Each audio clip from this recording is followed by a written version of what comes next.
Hello, आप सबका मेरे चैनल स्पीडिंग ला ज्ञान में स्वागत और अभिनंदन है। मैं आज आपको भारतीय नागरिक सुरक्षा संहिता 2023 के कुछ इम्पोर्टेंट क्वेश्चन सॉल्व करा रही हूँ, जो कि एग्जाम में बहुत ही इम्पोर्टेंट साबित होगा। प्लीज़ मेरी वीडियो लास्ट तक देख लीजिए। अगर अच्छा लगता है तो प्लीज़ लाइक करिए, सब्सक्राइब करिए, कमेंट करिए, शेयर करिए, साथ ही बेल आइकन दबा दीजिए ताकि कोई भी नोटिफिकेशन आपको तुरंत ही मिल जाए। पहला क्वेश्चन है कि संहिता की कौन सी धारा गिरफ्तारी के दौरान किसी व्यक्ति को जिस पर मृत्यु आजीवन कारावास से दंडनीय अपराध का अभियोग मृत्यु कारित करने का अधिकार देती है? ए है 40 धारा 40 का सब क्लास 1, 2 है 43(4), सी है जो है 46(4) और डी है 48 का सब क्लास 2।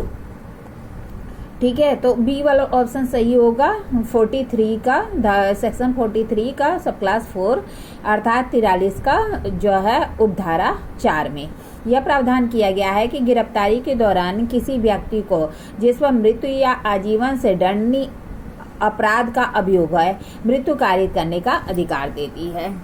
आगे क्वेश्चन है कि किसी अपराधी को हथकड़ी पहनाकर न्यायालय में पेश किया जा सकता है। क्या कह रहा है कि किस अपराधी को हथकड़ी पहनाकर न्यायालय में पेश किया जा सकता है? ए है जो है अभ्यासिक अपराधी, जिसे हैबिचुअल ऑफेंडर कहते हैं।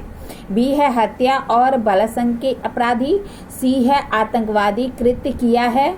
डी है उपरोक्त सभी। तो सभी को जो है हथकड़ी पहनाकर न्यायालय में पेश किया जा सकता है, चाहे जो है हैबिचुअल ऑफेंडर हो, अभ्यासिक अपराधी हो, या हत्या या बलात्संग के अपराधी हो, या फिर जो है आतंकवादी कृत्य किया है ऐसा व्यक्ति है।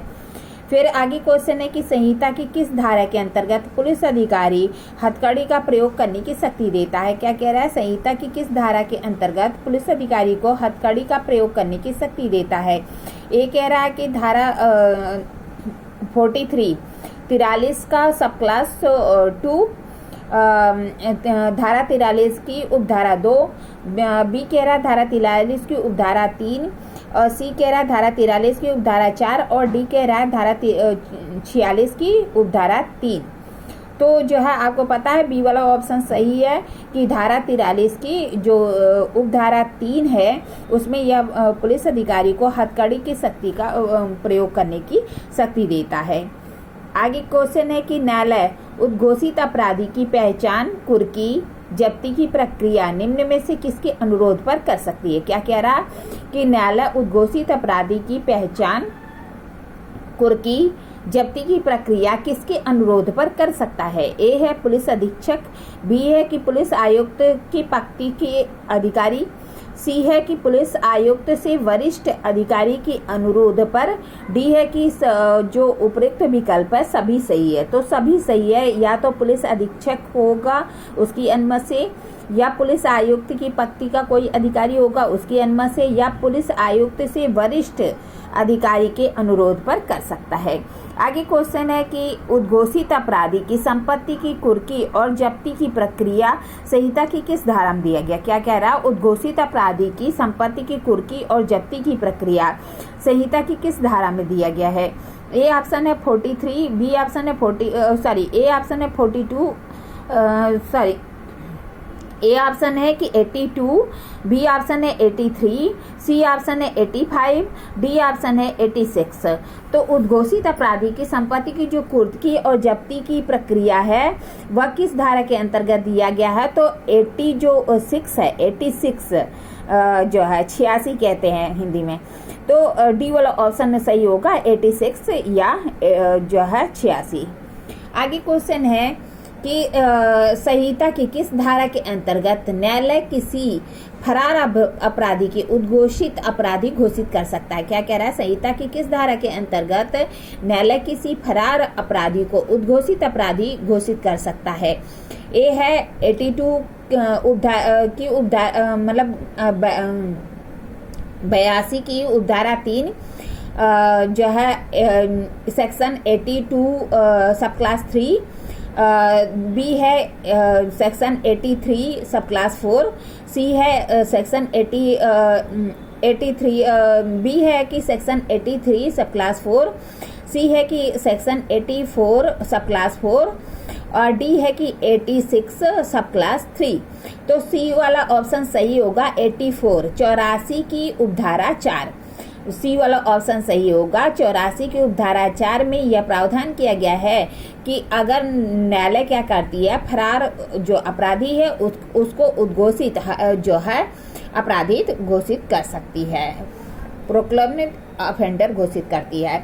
फिर आगे क्वेश्चन है कि भारतीय न्याय संहिता 2023 या फिर किसी अन्य विधि के अधीन दंडनीय अपराध कितने दंड से दंडनीय अपराध को फरार अपराधी को उद्घोषित अपराधी घोषित किया जा सकता है। क्या कह रहा है कि जो भारतीय न्याय संहिता 2023 है या किसी अन्य विधि के अंतर्गत कितने दंड से दंडनीय अपराधी को फरार अभियुक्त को, अगर कितने दंड से दंडनीय फरार अभियुक्त है उसको उद्घोषित अपराधी घोषित किया जा सकता है। ए कह रहा है 10 वर्ष या अधिक के कारावास से, बी है आजीवन कारावास से, सी है मृत्युदंड से, डी है कि उपयुक्त सभी से।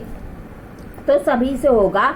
अगर कोई व्यक्ति 10 वर्ष या उससे अधिक के कारावास से दंडनीय अपराधी है, आजीवन कारावास से दंडनीय अपराधी है या मृत्युदंड से दंडनीय अपराधी है, तो ऐसे व्यक्ति को क्या होता है कि अगर वो फरार है तो उसे उद्घोषित अपराधी घोषित कर दिया जाता है। आगे क्वेश्चन है, न्यायालय किसी अपराध के अभियुक्त व्यक्ति को धारा 84 की उपधारा 4 के अधीन उद्घोषित अपराधी घोषित नहीं कर सकता। जो क्या कह रहा है, न्यायालय किसी अपराध के अभियुक्त व्यक्ति को जो कि 84 की उपधारा 4 के अधीन उद्घोषित अपराधी घोषित नहीं कर सकता, जो 10 वर्ष के कारावास से दंडनीय है, 10 वर्ष से कम के कारावास से दंडनीय है, 10 वर्ष से अधिक के कारावास से दंडनीय है, डी है उपयुक्त सभी। तो अभी ऊपर वाले क्वेश्चन में आपको बताया गया कि 10 वर्ष से अधिक होगा तो उसे घोषित कर सकता है, लेकिन 10 वर्ष से कम का है तो अर्थात बी वाला ऑप्शन सही होगा कि 10 वर्ष से कम के कारावास से दंडनीय अपराधी को उद्घोषित अपराधी घोषित नहीं किया जा सकता है। आगे क्वेश्चन है, संहिता की किस धारा में यह कहा गया कि न्यायालय उद्घोषित अपराधी की अनुपस्थिति में जांच और विचारण कर सकता है और निर्णय सुना सकता है।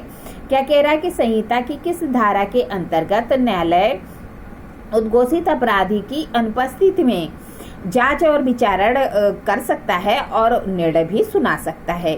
ए है धारा सेक्शन 273, बी है जो है सेक्शन 299, सी है सेक्शन 356 और डी है सेक्शन 352। तो जो है सी वाला ऑप्शन सही होगा।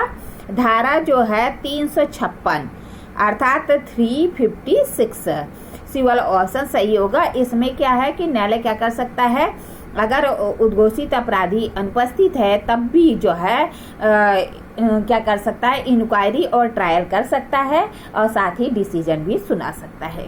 आगे क्वेश्चन है कि न्यायालय उद्घोषित अपराधी के विरुद्ध तभी विचारण प्रारंभ करेगा जबकि आरोप विरचना की तारीख से कितने दिन के भीतर समाप्त हो जाती। क्या कह रहा है कि अगर न्यायालय उद्घोषित अपराध के विरुद्ध कोई विचारण आरंभ करता है तो आरोप की विरचना जब करता है, आरोप जब चार्ज फ्रेमिंग करता है, उस तारीख से कितने तारीख के भीतर इसे समाप्त कर देना चाहिए। ए ऑप्शन है 30, बी है 45, सी है 60 और डी है 90 दिन।